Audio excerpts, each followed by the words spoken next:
Hello YouTube के हमारे सभी व्यूअर्स, इस सृष्टि के समस्त इंग्लिश लवर्स, मेरे प्यारे बच्चों, मेरे प्यारे प्यारे विद्यार्थियों, आप सभी के लिए मैं Dinesh Khullar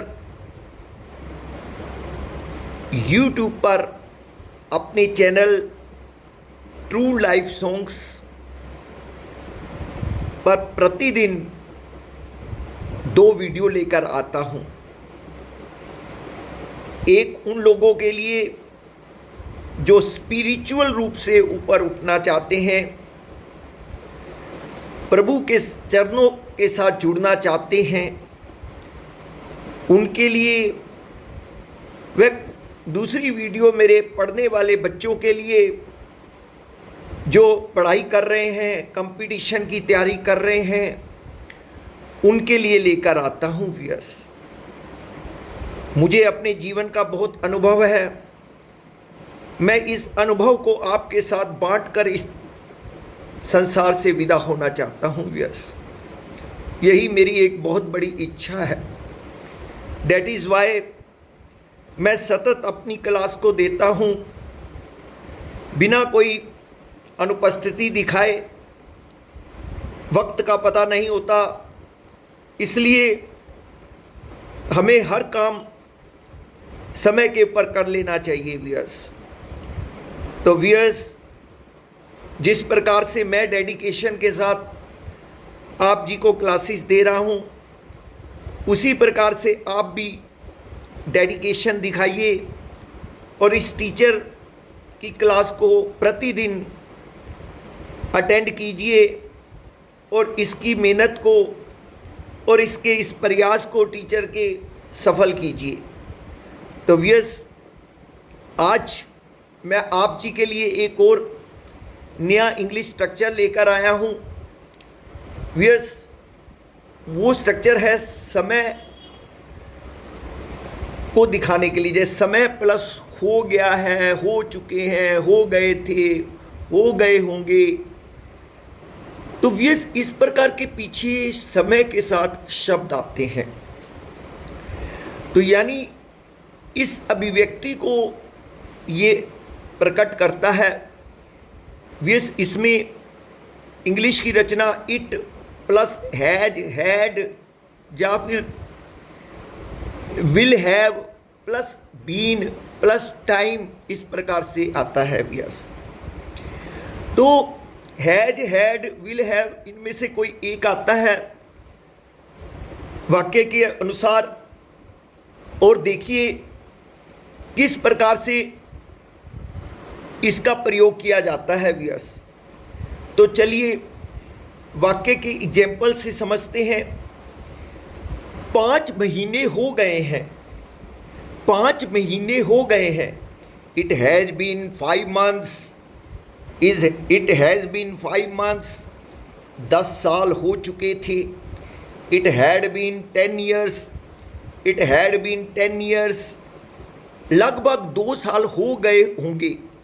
it will have been about 2 years, लगभग 2 साल हो चुके होंगे। It will have been about 2 years, 1 महीने से ज़्यादा का समय हो गया है। It has been more than 1 month, it has been more than 1 month, 1 साल हो गया होगा। It will have been 1 year, it will have been 1 year।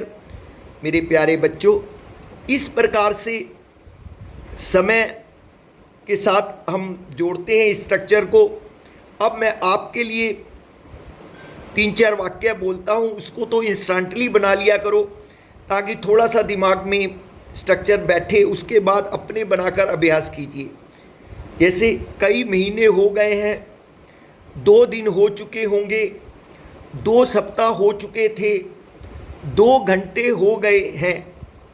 Viewers, इनको जल्दी से नोट कर लीजिए और इनको अभी तुरंत बनाइए ताकि ये स्ट्रक्चर आपके माइंड में बैठ जाए।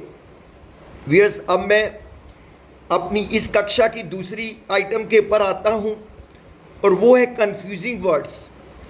व्यूअर्स, कंफ्यूजिंग वर्ड्स में आज का जो पेयर लाया हूँ वो है सिंपल और सिंपलिस्टिक। यस, ये दोनों वर्ड हमें अच्छे से समझने चाहिए वियर्स। अब सिंपल का मतलब क्या होता है? It means easy, not complex, और इजी टू अंडरस्टैंड और डू। वियर्स, कोई चीज़ बहुत सरल है, जटिल नहीं है और समझने में या करने में आसान है, उस चीज़ को हम सिंपल कहते हैं, सरल कहते हैं। लेकिन जो सिंपलिस्टिक वर्ड है, इसका मतलब क्या है? It means treating difficult subject in way that is too simple.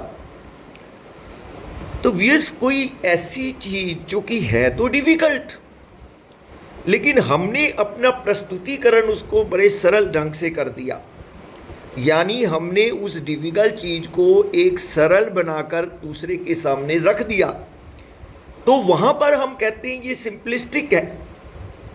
यानी थी कठिन लेकिन उसको हमने सरल कर दिया। तो व्यूअर्स, अब आप समझ गए होंगे, सिंपल तो वैसे ही सरल होता है, मुश्किल नहीं है, लेकिन सिंपलिस्टिक जो होता है वो होता कठिन है, लेकिन उसको सिंपल बना दिया जाता है। अब ये तो थी कंफ्यूजिंग वर्ड की बात। अब चलते हैं हम अपने डेली यूज सेंटेंस तीसरी आइटम के पर। व्यूअर्स, आज का पहला सेंटेंस है, भूखे पेट को कुछ नहीं सूझता। भूखे पेट को कुछ नहीं सूझता। Hungry belly has no ears. Hungry belly has no ears. तो व्यूअर्स, ये वाक्य तभी बोला जाता है जब कोई किसी ऐसे व्यक्ति को कोई ऐसा कार्य करने के लिए बोला जाए जबकि उसकी लिविंग भी नहीं चल रही है, तो वो कहता है कि यार मेरे से कोई काम नहीं होगा, जब मैं अपनी रोजी रोटी ही नहीं कमा पा रहा हूँ, तो वो एकदम बोलेगा hungry belly has no ears. यानी भूखा पेट जो है उसके पास कान नहीं है कुछ भी सुनने के लिए। वो कहते हैं ना, पहले पेट पूजा फिर काम दूजा। बिल्कुल सही बात है व्यूअर्स, जब तक हमारे शरीर को भोजन नहीं मिलेगा, हम पूजा पाठ भजन और अपना नित्य का कोई कार्य भी नहीं कर सकते हैं। तो ऐसे समय के पर हम इस सेंटेंस का प्रयोग करते हैं व्यूअर्स। फिर वाक्य है, वह खेलने में मग्न है। वह खेलने में मग्न है।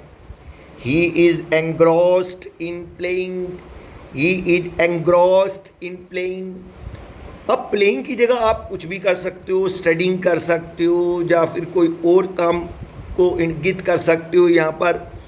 तो व्यूअर्स, ये वाक्य तभी बोला जाता है जब कोई व्यक्ति किसी पर्टिकुलर कार्य में खोया हुआ हो और उसको शुद्ध बुद्धि ना हो, वो किसी की बात भी नहीं सुन रहा और वो लगा हुआ है लगातार धुन में अपनी।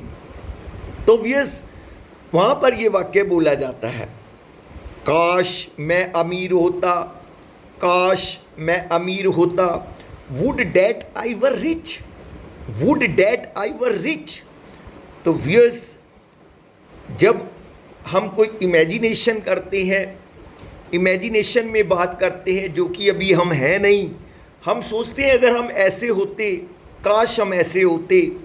तो व्यूअर्स, जैसे कोई ये बोलता है कि यार मैं ये कार्य नहीं कर पा रहा हूँ क्योंकि ये तो पैसे वालों का कार्य है, पैसे वाले ही इस पर जीत हासिल करते। और सच भी है व्यूअर्स, बिना पैसों के कोई आपको नहीं पूछता।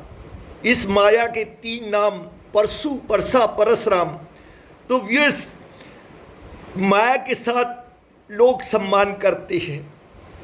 असलियत को समझने वाला जीवन के अंदर कोई कोई होता है जो असलियत को समझता है और जो वास्तविकता से प्रेम करता है।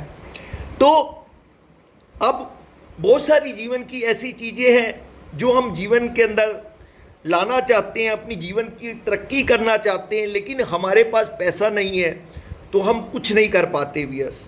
तो ऐसे समय पर उस व्यक्ति के हृदय से यकायक निकलता है, would that I were rich. Would that I were rich. अगर मैं रिच होता तो मैं भी कुछ और साधन अपनाकर अपने आप को तरक्की में ले जाता। तो व्यस ऐसा हो जाता है। नेक्स्ट, अपनी जुबान बंद रखो, अपनी जुबान बंद रखो। Hold your tongue, hold your tongue. अब यस, ये वाक्य कब बोला जाता है? जब कोई वैसे ही बोलता रहता है, जब बेफजूल बातें करता रहता है, या किसी को टीस करता रहता है, तो व्यक्ति उसको समझाते हुए बोलता है होल्ड योर टंग। यार आप अच्छा नहीं बोल सकते, आप होल्ड योर टंग, अपनी जुबान बंद रखो। ठीक है, ना ही बोलो तो अच्छा है। ठीक है, बोलो तो अच्छा बोलो, अगर नहीं बोलना तो होल्ड योर टंग, अपनी टंग को होल्ड करके रखो। तो यस, वहाँ पर ये सेंटेंस का प्रयोग होता है। उसके बाद मेरे बच्चों, लास्ट सेंटेंस है, इससे मेरा काम चल जाएगा, इससे मेरा काम चल जाएगा। It will serve my purpose, it will serve my purpose. अब व्यस, ये वाक्य कब बोला जाता है? व्यस, सपोज करो मुझे कुछ धन की आवश्यकता है और मैं आपके पास आता हूँ और मैं आपसे रिक्वेस्ट करता हूँ, यार मुझे कोई 5,000 रुपये चाहिए।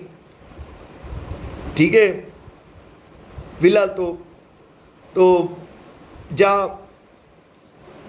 वो दूसरा पर्सन ये बोलता है कि भाई 5,000 तो नहीं है मुझ पर, मेरे पास 4,500 रुपये हैं। तो मैं कहता हूँ कोई नहीं, इससे मेरा काम चल जाएगा, इससे मेरा काम चल जाएगा। It will serve my purpose, it will serve my purpose. तो व्यस, ऐसी स्थिति के अंदर हम इस वाक्य का प्रयोग कर सकते हैं। तो व्यस, हर एक सेंटेंस के साथ उसको कब बोलना है मैं विस्तृत रूप से आप जी को बताने का प्रयास कर रहा हूँ। तो व्यस, आप जी ये सारे सेंटेंसेस को अपने दिमाग में रखिए और जब भी स्थिति आए व्यस बोल के देखिए, एकदम आपकी पर्सनैलिटी में निखार आ जाएगा व्यस, और दूसरे पर्सन्स को भी लगेगा ये लिटरेट है, पढ़ा लिखा है और अच्छा बोलने वाला है। तो व्यस, आप इन सब चीज़ों का प्रयोग करते चले जाइए। मैंने अभी आपको बहुत कुछ सिखाना है, बहुत खजाना पड़ा है मेरे पास आपको सिखाने के लिए, लेकिन आपको पेशेंस रखना पड़ेगा और भगवान से दुआ करनी पड़ेगी कि ये टीचर हमें सिखाने के लिए कुछ समय इस संसार में उपस्थित रहे।